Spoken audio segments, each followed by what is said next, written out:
Olá, eu sou Marcelo Barça e hoje eu vou mostrar como eu transformei um bastão de caminhada convencional num bastão de caminhada com suporte para câmera.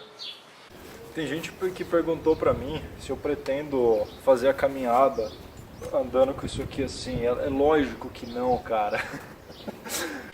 Primeiramente, por que eu fiz isso? Para reduzir o peso da minha mochila, já que tendo um suporte desse eu não preciso levar um bastão de selfie ou até um estabilizador de imagem às vezes.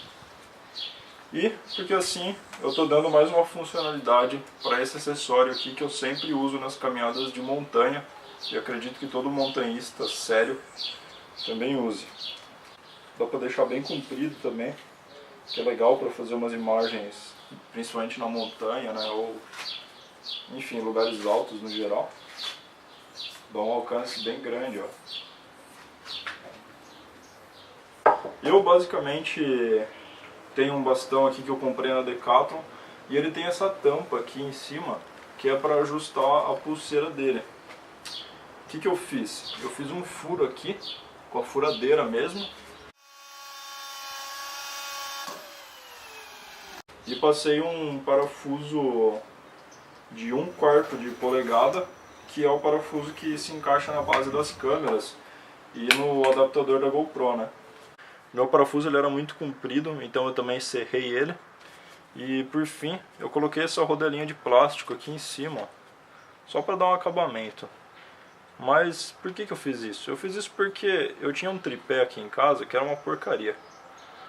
Aí eu tirei essa base aqui da ponta do tripé e coloquei aqui, mas isso aqui não é necessário, tá? Eu coloquei só para dar um acabamento mesmo, já que essa pecinha estava sobrando aqui em casa. Além disso aqui ser útil, eu estou reduzindo o lixo, né? Eu estou deixando de gastar dinheiro com equipamentos que só vão ter uma finalidade. Eu acho que vale muito a pena fazer isso. Se você tem um bastão e curte fotografia, curte filmagem nas trilhas, essa é a minha dica de hoje. Então é isso aí, se você gostou e quiser ver mais vídeos como esse, dá uma curtida. Se tiver alguma dúvida, pergunta aí nos comentários, que eu adoraria compartilhar com conhecimento sobre esse tipo de coisa aqui. Eu adoro inventar coisas desse jeito.